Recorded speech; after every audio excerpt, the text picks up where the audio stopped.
In this video, we're going to talk about VSEPR theory and what it has to do with molecular geometry. Perhaps you've seen this word in your textbook. It stands for valence shell electron pair repulsion. And the basic idea is that we can predict the shape of the molecule based on the fact that electrons repel each other. So electrons, they want to be as far apart as possible.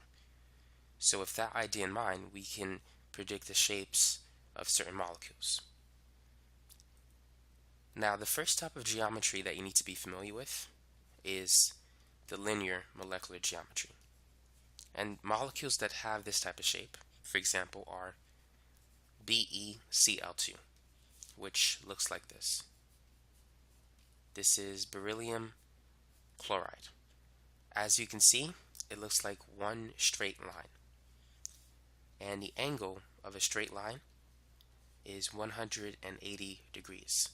So that's the bond angle of a molecule with a linear geometry. Now there's some other examples. For example, carbon dioxide is another molecule with a linear geometry. It looks like this. It looks like one straight line.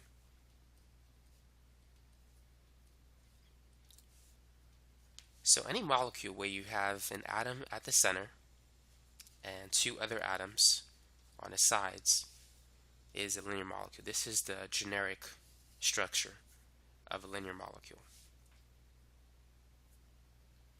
Now this is another example of a linear molecule, and it's quite different from the first two. This is the triiodide ion, and this little structure looks like this. You have three iodide atoms. The whole thing is an ion. Now, the middle one has three lone pairs, and the other two also has three. But the geometry, it's straight. It's a linear molecular geometry.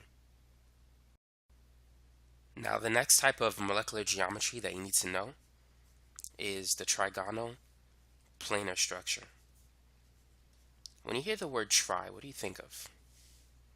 Tri represents three, and planar means it's flat as a paper. A good example of this structure is BH3. So you have boron at the center, and the three hydrogen atoms are going to be spaced as far apart as possible. So it looks like this. Now, a full circle represents an angle of 360 degrees, and if you divide that by 3, you can get the bond angle between hydrogen atoms. And so the bond angle for a trigonal planar structure is 120, which is 360 divided by 3. Some other examples of a trigonal planar structure is COCl2. So in this structure, carbon has a double bond to an oxygen, and it's attached to two chlorine atoms. So anytime you have an atom at the center, surrounded by three things, and if the central atom doesn't have any lone pairs, then what you have is a trigonal planar structure with a bond angle of approximately 120. Now the next structure that we need to talk about is the tetrahedral molecular structure. So when you hear the prefix tetra, what do you think of? Tetra is equivalent to 4. So therefore, in this structure, we're going to have an atom surrounded by 4 other atoms. And that's the tetrahedral structure with a bond angle of about 109.5. So methane fits this example. So in methane, we have carbon in the middle, surrounded by 4 hydrogen atoms. Now this is not a two-dimensional structure, it's a three-dimensional structure. Because if you take 360 divided by 4, you get 90. And it's not 90, it's actually 109.5, based on the way these atoms arrange themselves in three-dimensional space. Another example of a tetrahedral structure is silicon tetrafluoride. Like carbon, silicon is surrounded by 4 atoms. In this case, 4 fluorine atoms instead of 4 hydrogen atoms. But the structure, the geometry, is very similar. You just have different atoms. The bond angle is still approximately 109.5.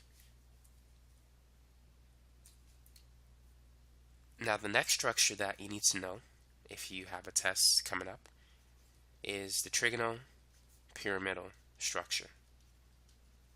Once again, we hear the prefix tri, so there has to be 3 of something. Now, this is different from the trigonoplanar structure. The trigonopyramidal structure has an atom at the center with a lone pair.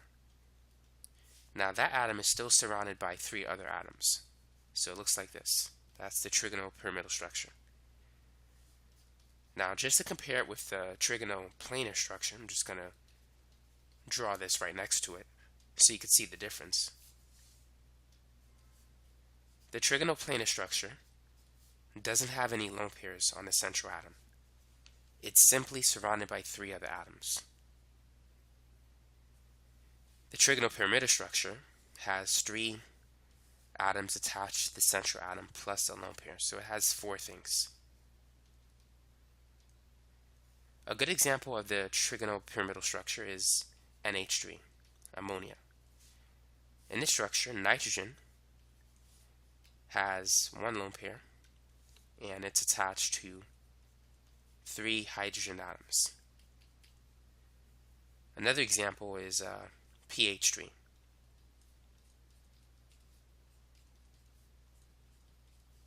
So if you notice something, I just want to point something out. Elements that have the trigonoplanar structure tend to be in group 5, like NH3, pH3, and ASH3, when hydrogen is like the only other atom attached to it. And the ones that have a trigonoplanar structure tend to be in group 3, but not always though. So BH3 is an example. Another example includes AlCl3. So these elements are in group 3A, and these elements tend to be in group 5A. So that's another quick way to identify which one is going to be trigonoplanar, which one's going to be trigonopyramidal, if there's no double bonds involved. Because we did have the example where it was like COCl2, but the carbon attached to an oxygen had a double bond. If there are no double bonds, for the most part, these elements will be in group 3A, and these will be in group 5A. At least that's just a pattern I've seen. Now, going back to the trigonopyramidal structure, there's one other thing I need to mention, and that is the bond angle. I'm going to use ammonia as an example. So the bond angle for ammonia, make sure you know this because it's a common test question. It's about 107 degrees.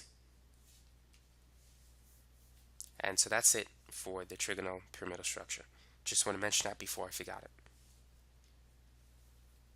Now, the next geometry you need to be familiar with is a bent molecular geometry. And a good example for this one is water. Water has a bent shape. Oxygen contains 2 lone pairs, and those 2 lone pairs causes the hydrogens to be in a bent structure. Now perhaps you've seen water drawn like this, and this is a common mistake, so you don't want to do it. But rather, the lone pairs causes the hydrogens to be bent with respect to each other. And the bond angle for water is 104.5 degrees. Another example of a bent structure is the sulfur dioxide molecule. In this structure, sulfur has 2 oxygen atoms. One has a double bond and the other has a single bond. And sulfur also has a lone pair. It doesn't have 2 lone pairs in the case of oxygen, but it has 1 lone pair. And the bond angle is less than 120. Notice that this is similar to a trigonoplanar structure in the sense that it has 2 atoms and a lone pair. a trigonal planar structure has 3 lone pairs with a bond angle of about 120. So SO2 has 3 things, 2 atoms and a lone pair on the sulfur atom. And that's why the bond angle is similar to a trigonal planar structure. Water is somewhat similar to a tetrahedral structure. In the tetrahedral structure, there's 4 things or 4 atoms attached to the central atom. In the case of oxygen, it has 4 things, 2 atoms and 2 lone pairs. That's why the bond angle is close to that of a tetrahedral structure, which is supposed to be 109.5, but in the case of water, it's actually 104.5. Now, I want to put certain molecules together. So, for a tetrahedral structure, in the case of methane, it has 4 groups, 4 atoms attached to it. The bond angle is 109.5. Now, if we replace one of those atoms with a lone pair, as in the case of ammonia, we're going to get the trigonal pyramidal structure. And because we still have 4 things, in this case 3 atoms and a lone pair, the angle is going to be close to 109.5, but it's a little bit less.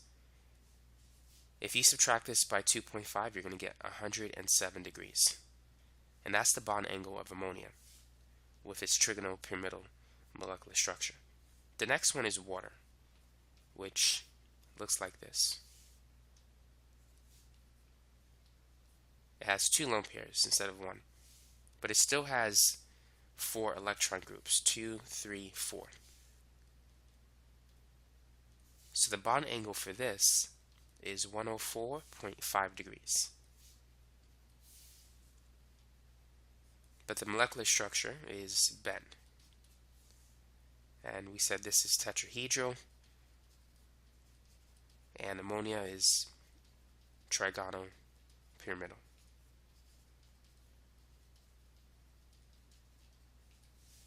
Now let's draw the trigonal planar structure. Let's use BH3 as an example. So boron is attached to 3 atoms, so therefore the bond angle is 120 degrees. Now similar to BH3, we have SO2.